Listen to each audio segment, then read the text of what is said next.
temos aqui o prazer de receber o Dr. Mauro Guimarães Pereira, superintendente geral do Comitê de Fomento Industrial de Camaçari de Copim, que vai falar sobre o polo econômico, sobre o andamento do polo desde a sua criação até hoje.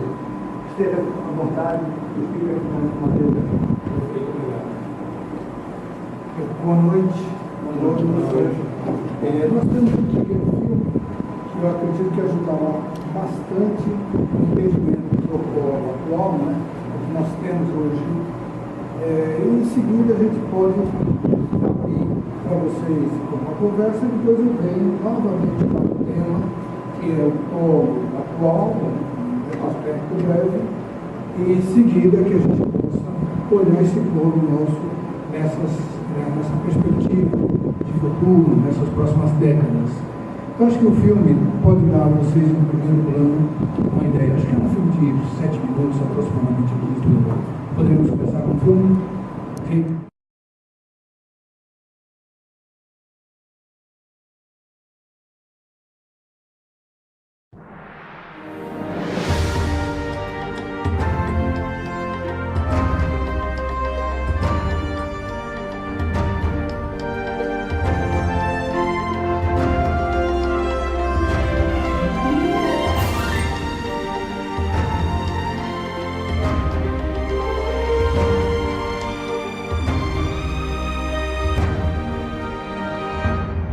Este é o Polo Industrial de Camaçari, o maior complexo industrial integrado do Hemisfério Sul. Um empreendimento consolidado, inovador, dinâmico e competitivo que atrai cada vez mais novas e importantes indústrias para o estado da Bahia.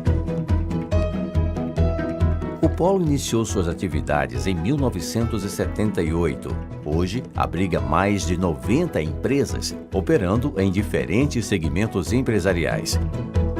Química e petroquímica, celulose solúvel, metalurgia do cobre, têxtil, fertilizantes, automóveis, pneus, energia eólica, fármacos, bebidas e serviços.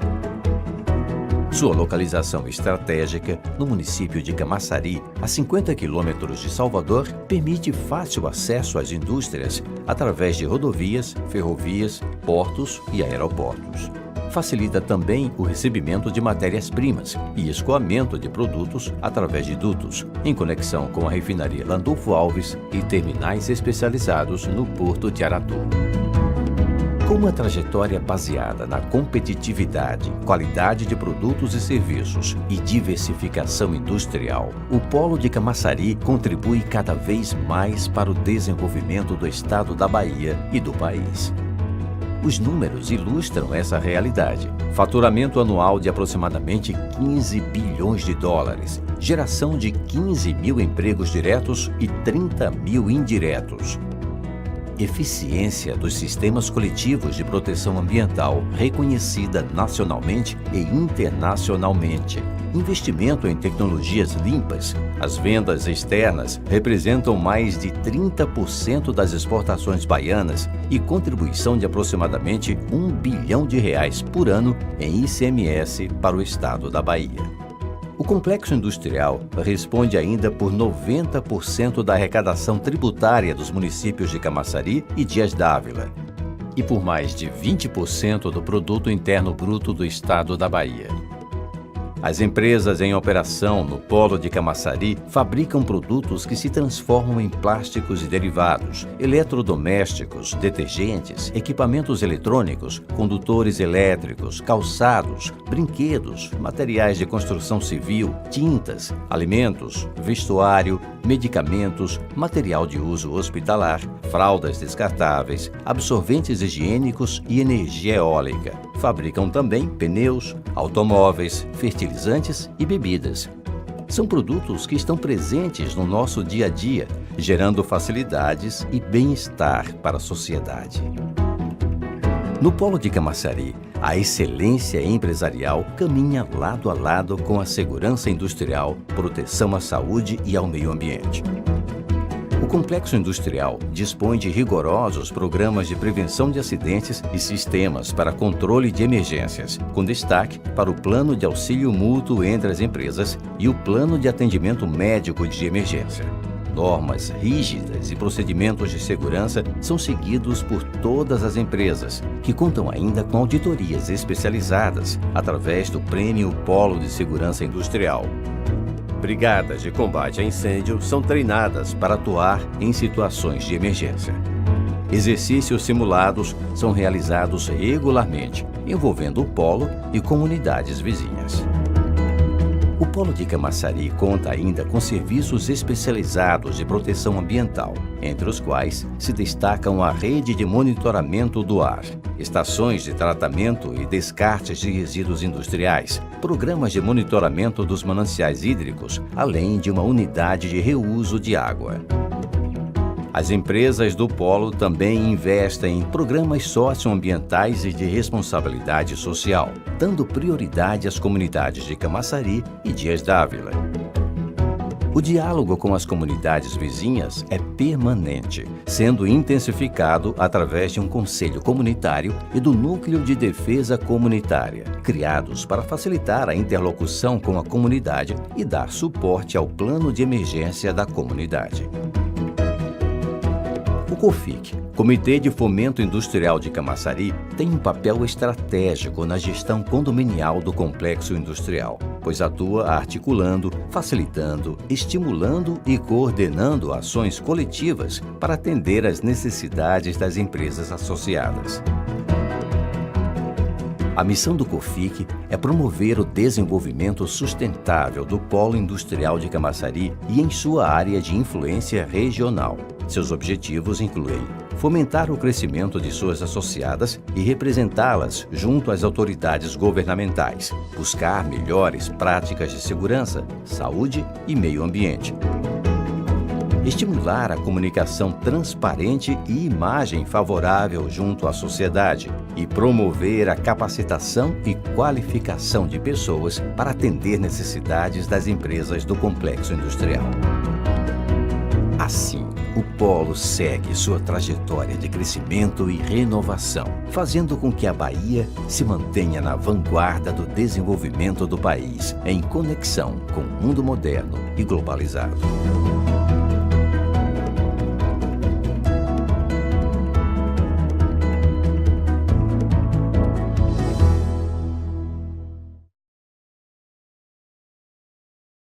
Bem, como vocês podem ver, aquela semente lançada pelo Paulo Almeida ali no polo petroquímico, né, se transformou hoje no polo industrial de Camaçari com vários segmentos, automobilístico, celulose e assim por diante, como vocês podem verificar aí no filme. Né? Bem, o que nós temos hoje em termos de polo petroquímico consolidado, e a gente diz que é um maior complexo integrado do Hemisfério Sul, é porque ele começa lá na refinaria, com a nafta, venda produtos para a central petroquímica, e dali você tem um desdobramento em vários produtos que vão terminar uma forte leve, uma caixa de água, um reservatório de água, vai terminar um veículo, um pneu e assim por diante. Por isso que ele começa lá no óleo cru e termina no produto acabado. Então esse é o grande complexo que a gente tem hoje aqui na Bahia, né? Que São Paulo não tem, que Rio Grande do Sul não tem, essa complexidade Rio de Janeiro não tem. Então são menos indústrias, né? Como no caso, por exemplo, São Paulo, Rio de Janeiro e Rio Grande do Sul. Aliás, Alagoas também tem, tem pouca expressão em termos de química e petroquímica, mas o mais importante sempre a gente registra é a integração dele. Então, essa integração é bastante positiva, porque ela dá a condição de você ter uma qualidade de produto, em termos de competitividade, em termos de toda a manipulação dessa matéria-prima, desse produto. Tem o lado contrário também, quando você quebra essa cadeia, quebrou a cadeia, você tem reflexos não razoavelmente absorvidos assim, em curto espaço de tempo, quando você tira ali diria que Camaçari hoje ele estaria na vanguarda de várias empresas, de vários segmentos.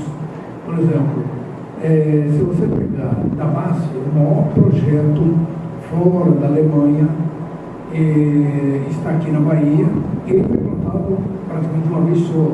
E tem outros lugares que ele foi sendo implantado, foi crescendo ao longo de uma década, algumas décadas. Aqui não, o projeto veio, 600 milhões de euros implantado em tempo recorde. Temos na área de pneus, por exemplo, a Continental, Bridgestone. Então, empresa de planta, onde temos, vamos dizer, celulose líquida branqueada, que é da BSC, é algo que está bem na ponta, realmente, da indústria da celulose. Assim por diante, nós temos, realmente, indústrias na ponta tecnológica. Quem vai ao polo, de vez em quando, já procuraram isso em outros momentos, mas o polo deve ser abandonado. O que ocorreu foi que a gente tem algumas indústrias que foram fechadas realmente, não tinham mais escala competitiva a nível mundial, não tinham tecnologia e acabaram sendo fechadas. Então nós temos várias empresas fechadas. Mas diria, entre fechamentos e aberturas, o polo ganhou e ganhou muito. Ele ganha em termos de expressão tecnológica, em termos de expressão de faturamento. Agora tem um problema, que sempre o pessoal levanta, a gente tem que enfrentar e tem que discutir tecnologia versus o que vem na queda realmente de emprego, né? Você tem realmente indústrias, eu trabalhei em indústrias que essas empresas tinham uma expressão de emprego muito forte. À medida que a tecnologia chegou, reduziu, não tem como, e o mundo é assim. E a gente está tendo esse mundo globalizado. E nessa questão desse mundo globalizado, o que a gente tem ao longo desses tempos aí, vamos falar, nos 30 anos do polo, a gente resolve fazer um trabalho de oportunidade, a gente resgata todo aquele trabalho da época de mascarinha que esteve aqui, parece que 20 dias atrás, né? E nós, então, buscamos ali, nós tentamos discutir com a sociedade, não sei se alguns de vocês participaram, mas a gente abriu e falou assim, bom, o que o polo precisa? O que ele, nesse momento, a gente tem que enfrentar? E aí teve várias, 200, 300 pessoas, o pessoal vindo de Brasília, o pessoal vindo do Rio de Janeiro, foi um debate muito acirrado, e dali saíram 7 temas. Isso nos 30 anos, nos 40 anos, ao invés de a gente abrir isso, como fizemos para a sociedade na época, a gente pegou o Cimatec e pedimos que o Cimatec revisite aqueles temas, tá? E que ele atualize e nos diga qual é esse futuro que vem pela frente para o polo de Camaçari. Só que nos 30 anos a gente fez para o polo como um todo. Agora está focado muito na indústria química e petroquímica. Só que tem o seguinte, quando você ataca problema de uma química petroquímica na questão da competitividade, você está falando de tributação, você está falando de custos tais como logísticos, você não está resolvendo só da química petroquímica, está resolvendo num contexto muito maior só do que a química petroquímica. Na medida que você tem um problema, por exemplo, de porto, de estrada, você tem o complexo todo sendo afetado. Né? Então nós temos o material distribuído, ele foi até um pouco consolidado, né?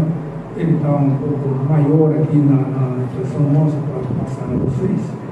E dentro do polo ele virou um benchmark com o COVIC na linha de frente, em termos de segurança, saúde e meio ambiente, não só no Brasil, como no exterior. E a gente conta, inclusive, com o próprio Banco Mundial, reconhecendo esse trabalho, não só visitando localmente, como depois nos chamou para alguns debates em Brasília e em outros lugares também, em São Paulo, né? E a gente tem colocado o seguinte, a gente não chama dos nossos problemas, a gente tem colocado os nossos desafios e dizendo, atrás dos desafios, nós temos as oportunidades. E levantamos 7 temas lá nos 30 anos, que foi a questão da isonomia tributária. Eu vou passar um pouco, mas não sei se entra muito no detalhe, que a gente abre para vocês no debate. Por que a gente colocou isonomia tributária? É muito comum a gente estar aqui no Nordeste falar em benefício fiscal, em incentivo fiscal. Então, já quando nos governamos anos, a gente colocou não só para o próprio governador, então, na época, Jacques Wagner, como também a vários secretários dele, dizendo que a gente não queria debater a questão do incentivo fiscal. O que a gente queria discutir era a isonomia tributária. Eu não quero incentivo. O que eu quero é o seguinte, eu quero condições isonômicas. Eu estou a quantos 1.000 quilômetros do meu centro maior consumidor, o Sudeste. Se eu não tenho estradas adequadas, se eu não tenho um apoio adequado, quanto custa isso para mim? Como é que eu posso manter a atratividade de indústrias aqui na região se eu não tenho essa condição? Aí sim, vamos buscar então condições isonômicas. E aí eu descubro que no Paraná, eu descubro que em São Paulo, eu descubro que em Pernambuco, Ceará, condições, a gente coletou na época 8 legislações que, apesar de ter as condições favoráveis para o Estado de São Paulo e Paraná, em termos da operação toda, como tudo, a começar da própria logística mesmo, os modais ferroviários, rodoviários, portuários em melhores condições, tinha incentivo. Mas são incentivos que você não percebe. Levantamos tudo isso e dissemos o seguinte: olha, desse jeito eu não sobrevivo, desse jeito eu não traio novas indústrias. Então, esse trabalho foi entregue ao governador, na época, e ele fez um belo trabalho. Eu diria que um governo do PT, que na época, o pessoal da área empresarial olhando, com desconfiança, tudo, eu diria que foi um grande aliado do povo. O Jacques Wagner foi um grande aliado mesmo nosso na época, entendeu, porque ele nasceu ali politicamente como o sindicalista, né? Ele conhecia tudo aquilo. Então, quando a gente falava alguma coisa, ele já pescava, já pegava no ar aquilo que a gente estava transmitindo aí. Foi feito um belo trabalho e se resgatou ali um pouco, pelo menos, a competitividade que o povo precisava. Na questão de estrutura e logística, levantamos esse trabalho, que foi um debate muito grande, participando aí universidades, o meio acadêmico, participando, a imprensa, inclusive, e a gente fez um trabalho, provocamos tudo e coletamos o material. E aí, o que a gente tinha naquele momento para apresentar ao governo? O governo do nosso lado, mas só que o governo estava conosco, mas já de uma maneira combinada que quem provocava era o governo. E nós entregamos, então, na época, ao governo algumas demandas e que a gente então ajudou a viabilizar. Uma delas, para quem conhece a região, nós tínhamos uma deficiência muito forte mesmo rodoviária. E aí pegamos um projeto que já estava em meio andamento, levantamos ele e vemos o fechamento dele e como mesmo algumas pessoas da nossa CEINFRA, aqui da Secretaria de Infraestrutura, disse: olha, bom, ele não está acabado. Ele está bem adiantado, porque acabado mesmo, ele vai estar depois das audiências públicas. Vai passar por um teste ácido enorme, porque aí você vai ver políticos que vêm de Brasília, é senador, é deputado federal, é prefeitos, interagindo e tentando puxar, como se diz, a sardinha do seu lado. Então você apresenta um projeto desse, o camarada fala: e por que não chegou no meu município? E por que não chega aqui? Por que eu pago pedágio na estrada e estou a 20 quilômetros do último posto e estou usufruindo daquilo? Então, aí sim você vai ter esse projeto pronto e acabado para ser submetido, então, a um leilão e a partir daí ser seguido, contratado, então, o projeto, já no caso aqui, foi na Bolsa de Valores de São Paulo, né? Então, esse trabalho realizado na época, algumas coisas realmente foram muito velozes, esse sistema meu chamado Sistema BA93, mas nós tivemos alguns outros que só ao longo do tempo que foram sendo feitos, alguns ainda no governo Jacques Wagner, outros já no governo Rui, né?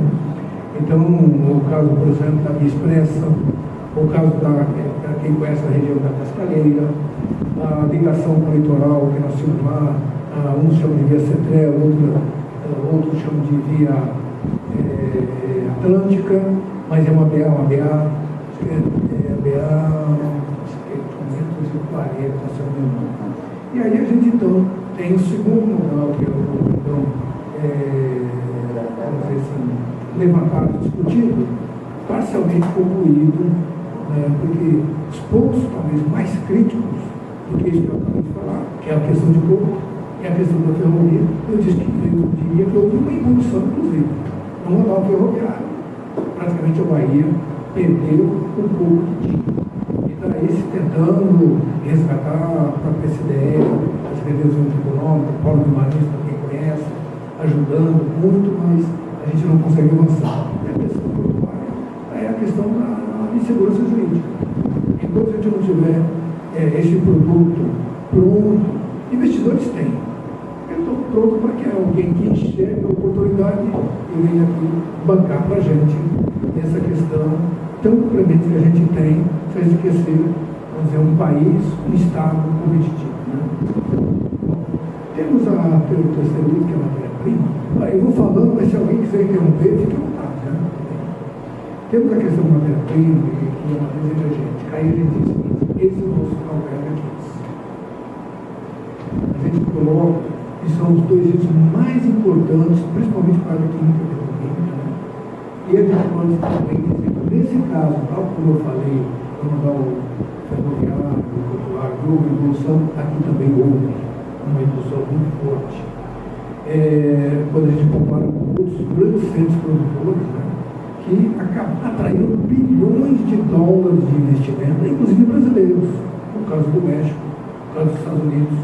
Então a gente teve muitas empresas brasileiras financiadas pelo BNDES, investindo, gerando emprego, renda lá fora. E aí eu diria, a grande dificuldade brasileira, nesse caso, é essa questão da gente não ter um planejamento de longo prazo, como sempre defendia nosso grande mestre, né, aqui, como também quem viveu um pouco aquele início da ditadura com o Veloso, né? Depois a gente acabou com o planejamento do Brasil. Infelizmente isso a gente não consegue enxergar amanhã. A gente está hoje, fazendo hoje, sem olhar amanhã. E estamos perdendo muito. Bilhões de investimentos, recursos de. Tanto é que a gente financiou bilhões de dólares. Okay? Bom, esse é um item que se mantém na pauta. Temos parceiros de toda a parte conosco, como a Biquim, como a gente tem aí o próprio governo do Estado, o governo federal, mas é um modo que a gente não conseguiu ainda resolver com a Petrobras, como política industrial. Bom, tem outro item que é a mão de obra dentro desses temas que a gente está colocando, que na origem do polo, que a gente teve que trazer muita gente de fora, né? E a gente tenta usar isso hoje. Se a gente quer atrair a indústria, a gente tem que ter isso aqui. E a gente começou a ver um viés que para mim é distorcido. Eu conhecia, por exemplo, São Carlos. São Carlos tinha indústria. E a gente trazia engenheiros químicos de São Carlos.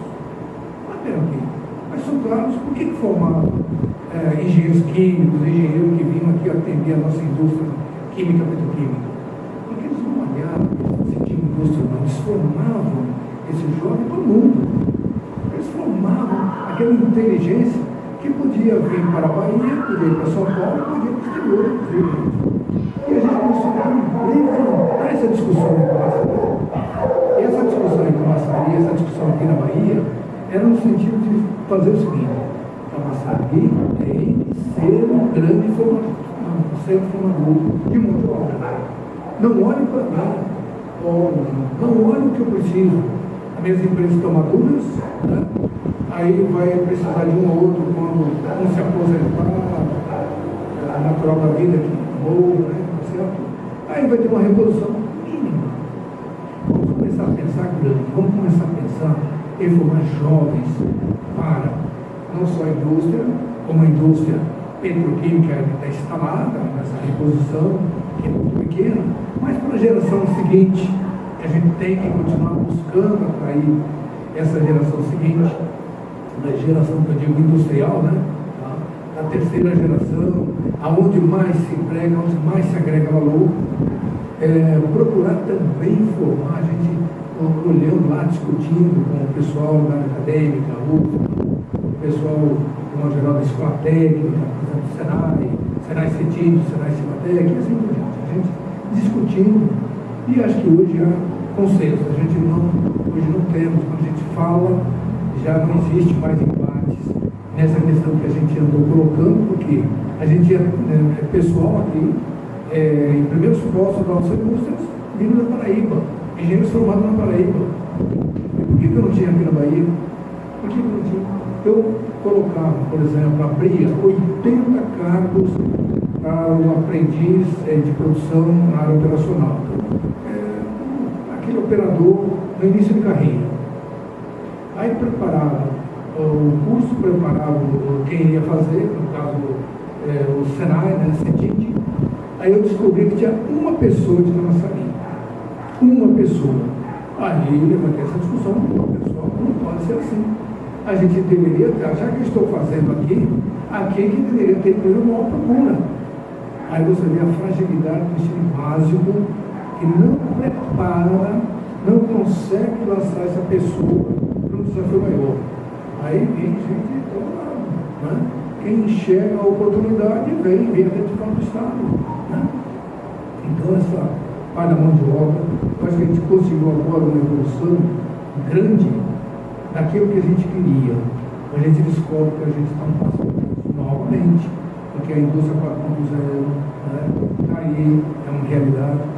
A internet das coisas, a realidade virtual aumentada. Só para falar da Alemanha. Então a Alemanha está lá na frente da indústria 4.0, os chineses lá na frente, e a gente aqui olhando o que já está acontecendo e vamos importar porque a gente não conseguiu trazer para a nossa realidade em tempo real aquilo que a gente precisava aqui hoje. Tá? Ah, mas o polo não atenderia, agora atenderia uma mínima parte. Pera, o que eles estão pensando nisso? Exporta de bola, exporta o homem, exporta a tecnologia, exporta tudo. Tá? Bom, e aí a gente tem mais um tema que é o plano de tudo. O plano de tudo, na época, eu pessoalmente levantei essa discussão porque o polo já estava muito pequeno. A gente pensando em atrair grandes indústrias, principalmente nessa área, uma Torre Brás, precisa de área grande. Aqueles tubulões que vocês viram ali de aço, é a torre, né, de uma torre eólica, mais as pás, mais isso, mais aquilo. E agora está nossa, mais Cimatec, né, que quem está acompanhando é industrial, precisa de muito mais área mesmo. 1,5 milhão, 2 milhões de metros quadrados, né? E a gente viu que o polo estava acanhado. A gente precisava discutir isso. Eu vi um projeto de Campinas. Campinas olhou, não Campinas, para quem conhece a região, olhou Campinas, olhou Limeira, olhou Tietê, olhou uma área que tinha ali outros municípios, 18, 20 municípios. E olhando que as indústrias de montagem de telefonia, de qualquer coisa que pudesse ser na base eletrônica, atraída para a região, indústria limpa, né? E que pudesse trazer para a região emprego, renda. Então, eu vi um projeto, na época, até achei, para quem lidou muito com o japonês, um horizonte de curto prazo, 30 anos. Eu falei, mas aqui a gente não tem nem 5. Que a gente faça 30, então, aqui na Bahia, né? Então, atrás disso, discutimos, debatemos e saiu o plano diretor. O plano diretor nosso, ele foi muito em cima daquilo que o Mascari, se ele estivesse aqui hoje comigo, a gente ia lembrar de coisas que a gente puxou daquele trabalho, ok? Que foi um trabalho excepcional. Se você olhar na época, olhar o que a gente fez, realmente, que merece uma atenção toda especial de nós brasileiros para ver o que a gente é capaz de realizar e que a gente vai esquecendo com o tempo, né? Alguém me disse aqui, nos 40 anos, muito pouco se lembrou do Raul Almeida. Eu diria também Mascarenhas, quantos outros que eu convivi, né? Mas essa questão do diretor, ele passou nos 35 do Polo, foi lançado, mas você viu, olha, 35 do Polo, já fizemos 40. ele ainda não se transformou em lei, e transformado em lei precisaria ser compatibilizado com os PDDUs de Camaçari e de Ilhas d'Água, né? Para se transformar realmente em realidade. Por enquanto ele está sendo ocupado meio assim, eu diria, de maneira não muito adequada, mas é o que a gente tem. Então, o Senai Cimatec foi ocupar um lugar que já estava bem definido, na época que acabou não vingando o projeto da Jack Motors, né? Outro chega, problemas de documento, tudo isso, mas a gente está indo avançando, mas é uma dificuldade. Quando você fala com o francês, fala com o alemão, e diz que você tem aquela terra e não tem documento, sempre é um problema, né? Mas estamos avançando, ainda continuando a atrair para a região indústrias, uma das mais recentes agora, é uma empresa francesa, que é a Fropan, né? Está aí com um projeto de uns 300 milhões de reais, mas é uma tecnologia de ponta na área de polímeros para tratamento de água.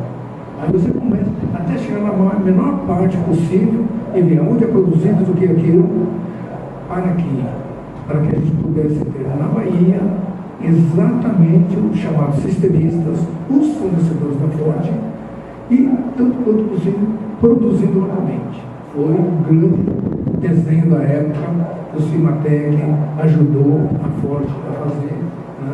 E que virou uma grande realidade, uma referência. Eu conversando com um mexicano um dia, né? Ele falou, está com 5 desses produção no mundo, um deles está aqui na Bahia.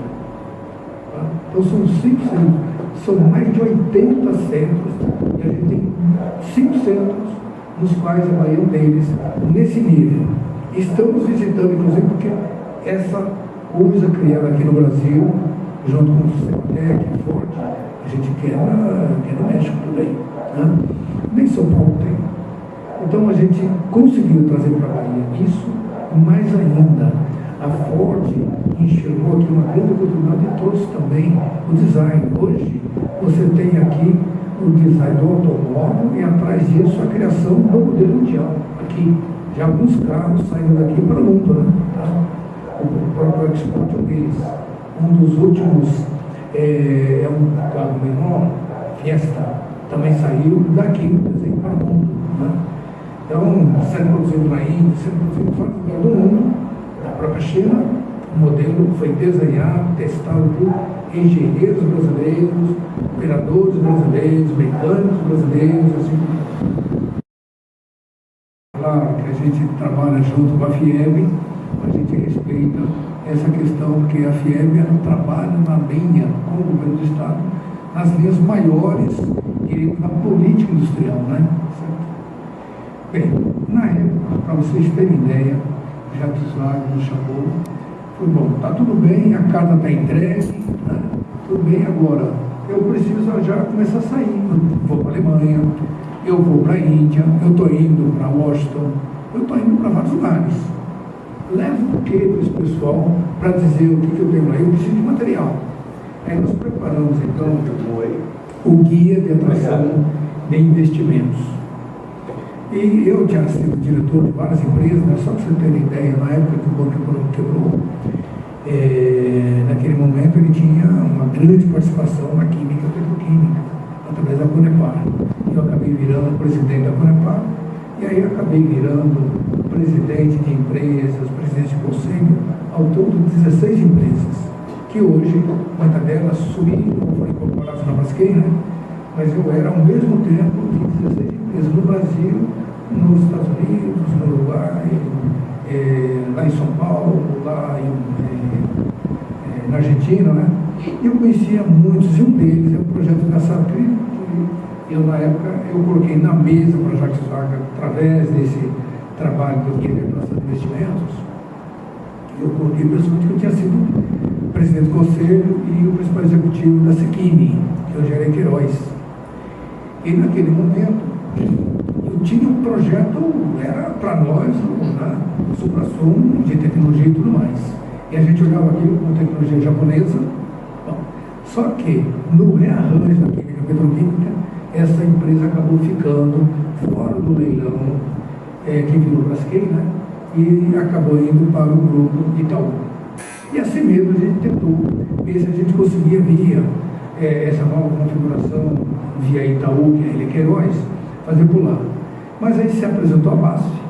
E aí a coisa que realmente venceu foi, você não tinha a tecnologia compartimentada, não tinha os japoneses, já era uma tecnologia que vinha já colocando, já em funcionamento, uma cascata de pelo menos 3 e já traindo já, por exemplo, a Kimberly Clark. Aí não tiveram dúvida. Aí o governo, então, acabou acatando no projeto de criar a BASF, mas veio aí a fábrica de motores da Ford, o aumento de capacidade da própria Ford, da Continental, da Bridgestone, da Detem, né? Então, a gente, e chegaram as eólicas, né? E aí a gente praticamente dobrou o investimento, e em menos de 10 anos, praticamente dobrou o investimento no campo, né? Foi uma época, o Brasil era a bola da vez mundial, né? Todo mundo olhando o Brasil, né? Com carinho, era Lula, né? Olhando o Brasil como uma bola da vez. O Brasil era falado pelo Deutsche Bank lá na Alemanha, lá em Nova York, lá, em todo canto, lá no Japão. E a gente se apresentou, acho que coincidiu, a gente se apresentou como uma grande oportunidade, no momento que a gente dizia, Camaçari tem o que outras áreas não têm. Por exemplo, o melhor e maior projeto integrado de tratamento de efluentes. A gente desafia qualquer um que a gente tem aí na CETREL. A gente tem aqui então um espaço que a gente mostrava que era amigável em receber. Quem chegava aqui não estava sozinho, né? Ele contava com o PIB, contava com o governo do Estado, contava com muita coisa mesmo. E o Brasil, aquela efervescência, eu me lembro de umas 12 empresas comentaram comigo assim, olha, eu estou vindo para a Camaçari porque o Nordeste está aqui, né? Aqui no Nordeste. E aqui está pertinho uma grande produção de ramos de rodovias para todo o Nordeste brasileiro. Feira de Santana, um troncamento fabuloso. Tá? E o Nordeste está crescendo mais do que a China. Então é isso que eu estou vendo. Então, isso quem estava mais na ponta da produção. Mais outra, por exemplo, posso citar aqui a própria Continental, que atraiu, a gente estava com 4 ou 5 países analisados, e o que fechou mesmo foi a CETREL, o tratamento de efluente, que a gente já estava aqui, já conhecia, então nós estamos dobrando a capacidade do Brasil em função de ter essa facilidade ambiental. Eu não quero operar, eu não quero investir numa coisa que não é meu core business, é minha principal questão. Né? Bem, e aí a gente olha, está tudo bem, a gente está, não estamos, a gente tem um problema de matéria-prima, a gente precisa trabalhar isso, tá? A gente tem discutido com o governo do Estado. Por quê? Quais são as razões da saída de empresas da Bahia para Pernambuco, para outras regiões? A gente tem que entender. A gente tem que entender isso de maneira sistêmica e estrutural, não olhando pontualmente uma questão ou outra, mas pegando o exemplo pontual. E nesse contexto, levantar mesmo, chegar ali e falar, então vamos verificar isso aqui. Tentar ver com o empresário se ele abre para a gente o porquê que ele está saindo, por que ele fecha a internet. Fafé. Não, a Fafé já é uma outra questão, mas é uma empresa, é internet mesmo, sai da Bahia e foi para Pernambuco. Aí você não consegue entender. Foi para Sergipe, né? Bombril no tempo de Paulo Souza. E outros mais. A Siemens foi para Sergipe, a Siemens, né? Então, quando fecha e não vai para lugar nenhum, fechou porque o próprio grupo está com problema, ok. Não, mas fechou e foi para algum lugar. Então, eu quero saber o que tem lá que aqui não tem. Então, a gente tem que estudar, a gente tem que, como povo, como sociedade baiana, como governo, a gente tem que estudar o assunto. Bem, entender razões assim, por exemplo, a gente tem gás em Manati. Esse gás de Manati, ele poderia estar gerando a Bahia muito, se ele não fosse jogado no pool, que depois fosse redistribuído, saindo de um custo de mais ou menos $1 por 1 milhão de BTU, para ultrapassar o nosso concorrente, que é 3, e virar 11, $12. Aí não dá para entender. Ele está aqui, não tem como. A gente não consegue entender essas razões e dizer, está faltando política industrial, olhando o emprego. Isso está na base do nosso problema. Tá? Um desemprego tão monstruoso que está aí. Mas tem que olhar. Não tem que olhar nada. Eu diria o seguinte, isso está fora, inclusive, do craqueamento do petróleo. Se você vem falar em política e de caixa para Petrobras e outras coisas, tá? Como foi falado aqui, foi feito, né? Por quê? Bahia e Sergipe podem sofrer uma consequência muito grave do fechamento da Fafem, se a gente não tomar cuidado, porque está faltando a gente enxergar um pouco mais, como sociedade como um todo. Eu nem estou falando mais a baiana, aí já é realmente o poder central, diremos assim, o próprio governo baiano, a sociedade baiana, a sociedade sergipana e tudo mais, a própria Petrobras, enxergar que a gente tem que discutir um pouco mais essa questão da política industrial. E na hora que eu fecho os olhos e começo a olhar do ponto de vista apenas de resultado econômico, um bom online num balanço, ou a minha ação na Bolsa de Valores, eu posso estar distorcendo um pouco uma questão da raiz do nosso problema do desemprego, do problema social brasileiro. E olhando tudo isso, a gente vê que para quem convive com a indústria, a gente tem um ponto que a gente chama atenção. Outro dia mesmo, nos 40 anos, discuti muito isso com os empresários, mostrando assim, há uma convergência, mas a convergência demora demais. Eu peguei das centrais dos trabalhadores, peguei de todas as centrais assim, ela fazendo um discurso, entregando ao governo, e aí estava entregando ao Bolsonaro e entregando também ao Haddad, o trabalho estava sendo entregue.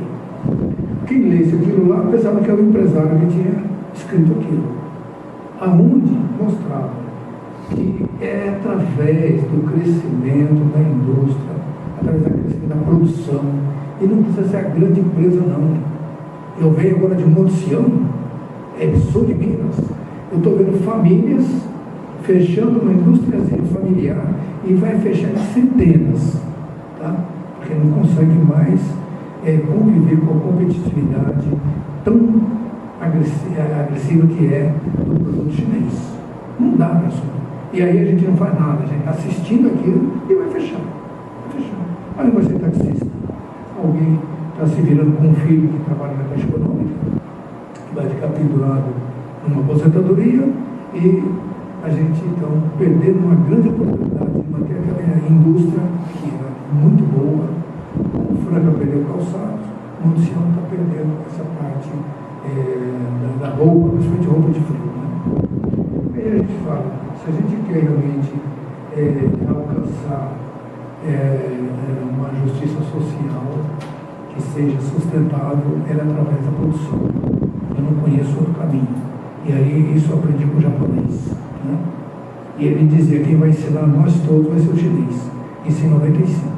E a gente está aprendendo realmente como é que o chinês financiando nossas pontes, comprando todo o nosso sistema de comunicação, e vai comprar energia, vai comprar tudo. Tá? Bem, aí nós então, olhando tudo isso, é um cenário que, de um lado, um pouco pessimista, do outro lado, a gente está lutando como pode. O que nós estamos fazendo? Contratamos o Senai Cimatec para nos ajudar, então, nessa questão da competitividade. Okay? Então, o Senai Cimatec, para quem conhece, né, hoje é um centro de excelência que alemães, ingleses, que conhecem, BN10, o que se assustou. O Senai Cimatec, não, vocês têm isso aqui? E aí veio uma pergunta interessante que eu vi, como é que isso não está em São Paulo? Está em São Paulo? Né? Não tem que estar em São Paulo, tem que estar aqui, tem que realmente estar onde ele está, e ele foi criado. E o Senai não só, mas o Senai Cimatec foi colocado aqui na Bahia, e foi aqui que ele se desenvolveu, graças a Deus, né? E está aí para mostrar a todos do que somos capazes. Para quem não conhece, eu recomendo visitar o Senai Cimatec ali na Orlando Gomes, né? Orlando Gomes ali, para conhecer o Senai Cimatec. Então a gente acredita muito, tá? Que ele nos possa ajudar nesse trabalho para apresentar ao governo do Estado, ao governo federal, a sociedade baiana, onde estão os nossos, né? Porque podia ser o nosso baiano aqui, mas são de todos nós, né? É impensável, eu coloquei aqui um trecho, desenrolei mesmo, né? É impensável não ter outro quadro, onde a matéria-prima sai do polo, vai para outras regiões do país, e países distantes, inclusive, né? Gerando emprego e riquezas lá, e retornando de forma de produto acabado, no final, para cá. Quando o desemprego no Brasil não é discutido nas suas causas raízes. Quer dizer, estou gerando emprego lá. Cara, tem uma distorção. E a gente não consegue sair desse cheque que a gente está. Né? Há muito tempo não se fala, mas é um verdadeiro turismo molecular. Eu me lembro no início do pódio, a gente fala muito de turismo molecular. O que é? Pega um polipropileno, pega um polietileno, pega um produto, manda lá para São Paulo, manda lá para a Alemanha, manda não sei para onde, depois volta em forma de tecido, calçado, televisão, tudo que a gente está importando de brinquedos. Quando vou comprar meus brinquedos do meu filho, não há brinquedo brasileiro mais. Tá? O próprio presidente da Estrela está fazendo seus produtos lá. Eu tenho uma entrevista dele dizendo assim: eu faço aqui aquilo que eu tenho condição de competir. O resto eu desenho, especifico qual é o produto e produzo lá. Não tenho condição de competir aqui. Bom, há muito tempo não se fala aqui, por tudo isso, o trabalho que está sendo feito pelos sinais de matéria é, acima de tudo, uma provocação à reflexão do que ocorre no Brasil, no estado da Bahia, à luz do grande desenvolvimento experimentado, principalmente nos países asiáticos. Né? Então, isso que a gente queria transmitir a vocês, abrir aqui um debate. Eu acho que a gente tem muito que aprender, porque eu mesmo me surpreendo com certas situações que a gente não consegue engolir, e vai ter que engolir. A gente está numa fase, num debate enorme com a sociedade brasileira. Então, é um novo presidente, como qualquer outro, acho que como fosse também o Haddad, né? Eu acho que a tendência sempre é de convergência, porque você tem instituições fortes no Brasil hoje, né? Que nem tanto para lá, nem tanto para cá. A gente tem que convergir um pouco e atender às necessidades da sociedade brasileira. E hoje a grande necessidade brasileira é no social. E o que é que provoca esse desastre social? É realmente a falta de emprego. Atrás disso, desestrutura tudo. Né?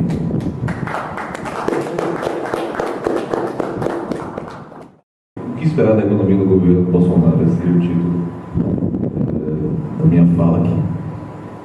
E eu pego o gancho aqui do Mauro, quando ele fala da CETREL e do Centro Integrado, que isso foi um diferencial para atrair alguns investimentos para o polo de Camaçari, e certamente é um diferencial para continuar atraindo investimentos. Por quê? Porque as empresas hoje, todas as grandes empresas multinacionais que são listadas em bolsas, elas têm que cumprir vários indicadores socioambientais. Senão, sai da bolsa. A Bolsa de Londres expulsa, não vai poder negociar papéis lá. A Bolsa de Nova York, se você não cumprir aqueles indicadores, é expulsa da Bolsa de Nova York, a empresa não vai poder negociar papéis lá. E por aí vai. E as empresas têm dificuldade, como o Mauro falou, não é a Kimberly Clark, a Continental, não trabalha com isso. Então ela precisa de um centro integrado ou de contratar outras empresas para cumprir alguns indicadores socioambientais, ambientais, e poder continuar negociando seus papéis nas principais bolsas do mundo. E a gente aí entra já no problema de imagem, quando o nosso presidente eleito ameaça unir o Ministério acabar. Não vou nem entrar na questão da fusão, porque isso também teria alguns pontos positivos, mas enfim, quando ele ameaça extinguir o Ministério do Meio Ambiente, né, ou diminuir a importância de uma política ambiental no país como o Brasil. Isso já começa a criar uma crise de imagem.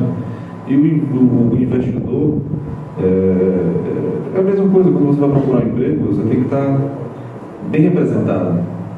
né? Senão o recrutador já vai lhe dar um ponto negativo. Gosta ou não gosta, você pode dizer que a imagem não é tudo, que as roupas não fazem o homem, mas no mundo real não funciona assim. A aparência, a imagem conta e muito. Então isso, e fora outros problemas envolvendo a imagem do Brasil. Quando se coloca que Bolsonaro é o Trump brasileiro. A imagem de Trump, do governo Trump, é horrível fora dos Estados Unidos. Para os Estados Unidos, o público interno dele, ele ainda tem alguma penetração, o discurso dele ainda vale, mas fora dos Estados Unidos, a ameaça de deixar o Acordo de Paris, que Bolsonaro também ameaçou retirar o país do Acordo de Paris, né? A coisa da embaixada de Israel também, isso só serve, se o Brasil fizesse o movimento de retirar a embaixada de Tel Aviv, só serve para os Estados Unidos, porque os Estados Unidos terão um discurso de eu não estou isolado, não é uma posição isolada, né? O Brasil me acompanhou, né? Brigar com a China é bom para os Estados Unidos, o Brasil não é. O Brasil não é. Então, assim, ele já nasce com a crise de imagem fenomenal para administrar. E o Brasil não tem propósito interno. O Brasil depende do investimento estrangeiro, ainda mais no contexto de uma economia globalizada, principalmente a economia industrial,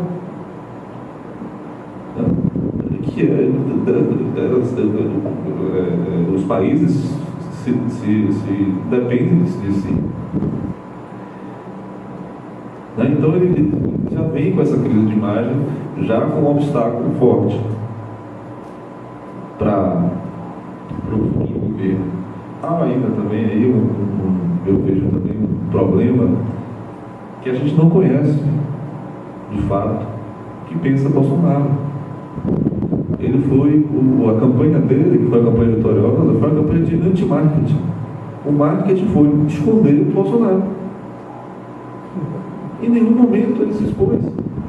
Muito pelo contrário, ele sempre procurou se escudar. Ele continua, né? Ele se escuda no Paulo Guedes, vai se escudar no Moro, e talvez ele está procurando um terceiro nome para tentar se escudar também nessa área social. Na parte econômica, da economia, a gente não conhece o que ele pensa. Paulo Guedes, a gente imagina o pensamento dele pela formação dele na escola de Chicago, pelo que ele já escreveu, pelo que ele já falou, pelo setor que ele vem, que é o setor bancário, que ele tem uma agenda ultraliberal, né? Do Estado mínimo, né? Uma agenda que foi superada, inclusive, pelo governo Fernando Henrique. O governo Fernando Henrique chegou a um ponto que não vou avançar. Não vou avançar primeiro porque não tem condições políticas, e segundo porque não tem sentido em avançar mais do que aquilo que nessa questão de redução do Estado, né? Essa agenda ultraliberal, ela, em muitos pontos, ela se choca com a agenda econômica dos militares, que é um outro grupo de forte presença no governo Bolsonaro. A agenda econômica dos militares, se você pegar o histórico lá do movimento, né, do golpe em 64, é uma agenda nacionalista. É uma agenda de pensamento estratégico. Estratégia, inclusive, é uma coisa militar, nascida nos quartéis, né? Que se choca com o pensamento ultraliberal.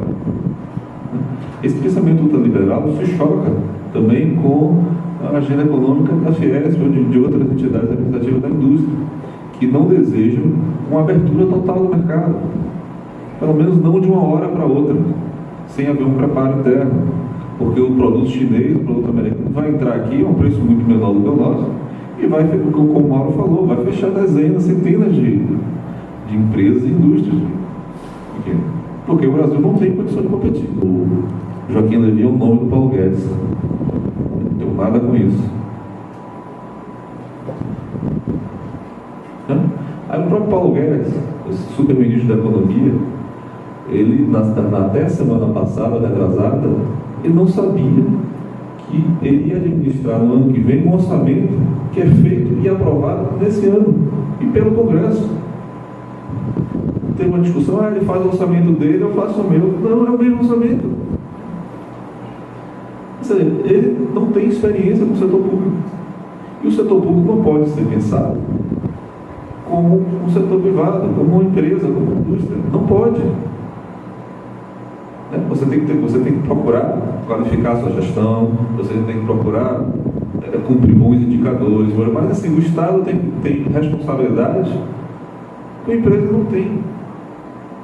O Estado tem alguns objetivos que a empresa não tem, e nem tem por que ter. Uma empresa pode até ajudar a educar, a formar pessoas, mas esse não é o objetivo da empresa, não é o objetivo final da empresa, mas é um objetivo do Estado.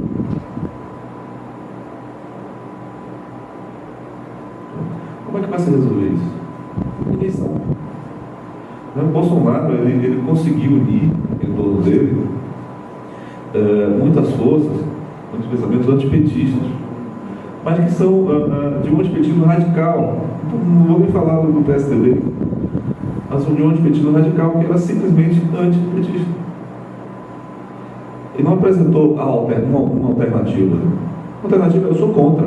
Sim, mas você é contra atirar para colocar o quê? Não foi respondido. Eu, pelo menos, não encontrei nenhuma resposta. Não sei se o Mauro atraiu um forte eleitorado e me desculpe se tem algum eleitor de Bolsonaro aqui, mas eu imagino que eles pensavam assim: esse cara é um cara despreparado, eu vou conseguir cavalgar ele, eu vou conseguir controlar ele. Eu acho que os militares pensam assim, acho que os ultraliberais pensam assim, e acho que os evangélicos pensam assim.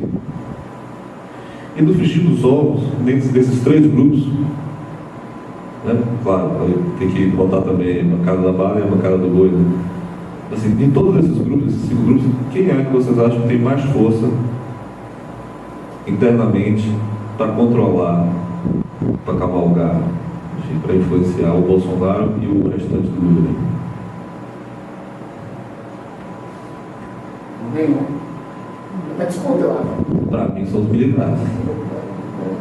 Para mim são os militares. Inclusive os militares estão, em termos proporcionais, estão ocupando a maior parte do governo. Isso é bom ou é ruim? Não sei. Eu sei que se você pensar em agenda econômica, é o que eu estava falando, uma agenda econômica dos militares se choca com a agenda econômica. Paulo Guedes. O Brasil, durante a ditadura, teve um grande avanço, teve um grande crescimento econômico, mas não precisava debater com a sociedade, era uma ditadura. E nesse momento, os militares vão conseguir fazer um debate, levar um debate com a sociedade? Debater com o Congresso?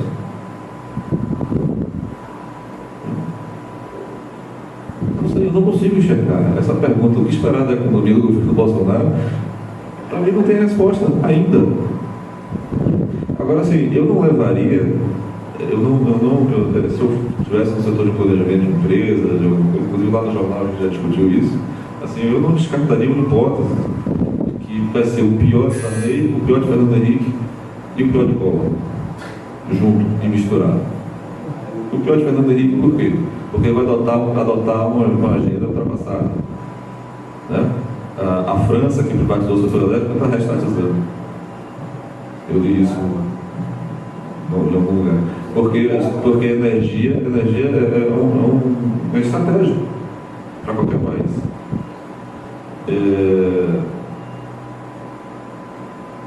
Desculpa, perdi aqui um pouco. Você falou dos setores, Fernando Henrique. Sim, os piores.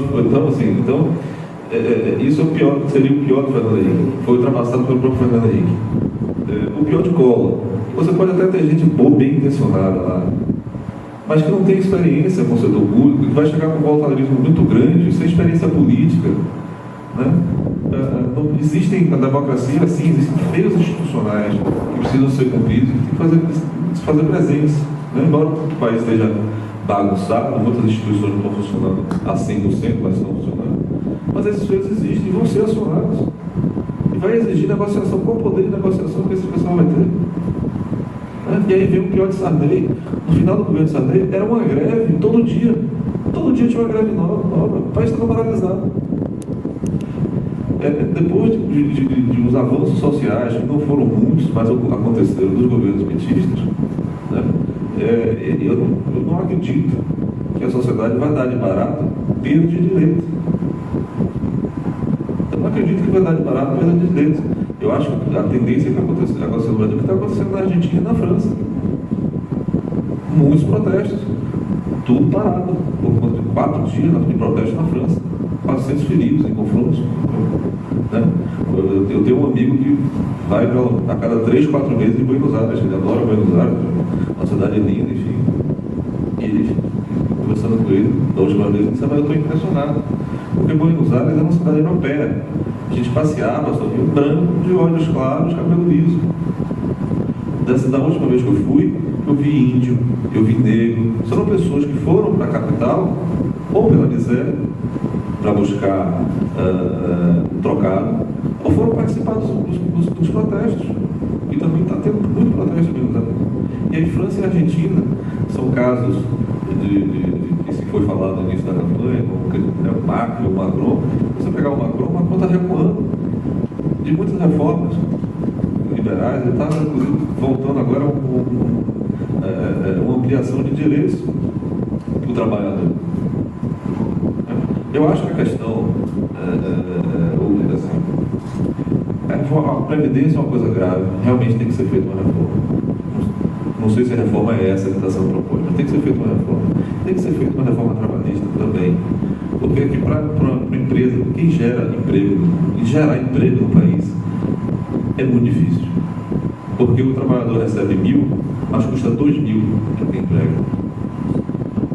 Tá? E o trabalhador brasileiro não é um trabalhador produtivo. O índice de produtividade do trabalhador brasileiro está abaixo da média mundial. Mas é porque ele é preguiçoso? Não. É porque ele não tem educação. É porque ele não tem a qualificação necessária. É porque ele enfrenta uma infraestrutura que... E eu estou falando de infraestrutura básica, é sair de casa e chegar ao trabalho. Ele pega 3, 4 ônibus para chegar ao trabalho. Perde 2 horas. Uma pessoa que passa 2 horas dentro de um ônibus para chegar ao trabalho vai produzir igual uma pessoa que passou 20 minutos, que foi no ônibus com ar-condicionado, às vezes dado pela própria empresa. Não vai. Então, assim, é preciso fazer várias reformas mesmo no país. Né? A reforma tributária é imprescindível. Né? Uma reforma trabalhista, né? Melhorar essa que está aí, precisa ser melhorada. Uma reforma da Previdência precisa ser feita.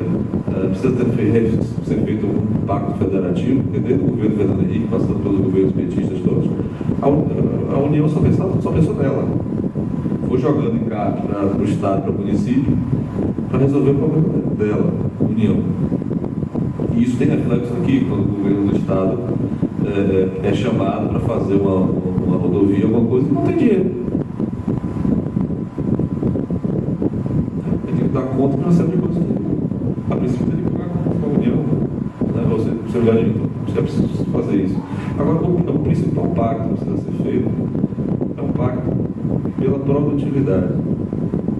É entender por que essa produtividade é tão baixa. O que precisa ser feito para melhorar a produtividade. O Paul Krugman tem uma frase que diz que, ao fim e ao cabo, todo o problema do capitalismo é um problema de produtividade. É preciso produzir. É preciso gastar pouco para produzir. No Brasil se gasta muito para produzir. Né? E é preciso oferir muitos lucros dessa produção.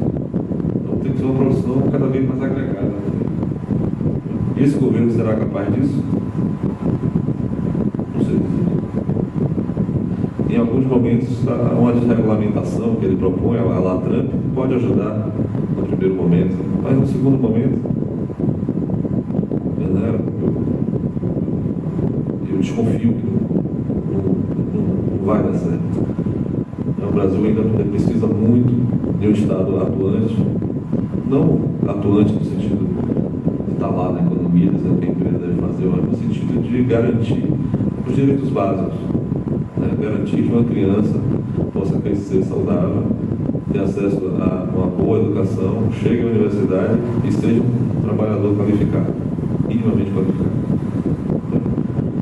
Se você desregulamenta tudo e diminui o Estado a tal ponto, você não vai conseguir fazer isso. Então, você pode fazer isso em alguns centros de excelência, em grandes cidades, mas no interior do país, no Brasil profundo, isso não será feito.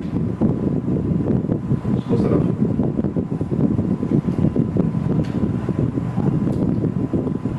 Então vocês me desculpem por não ter trazido a resposta esperada do governo Bolsonaro, mas é porque realmente eu não consegui enxergar.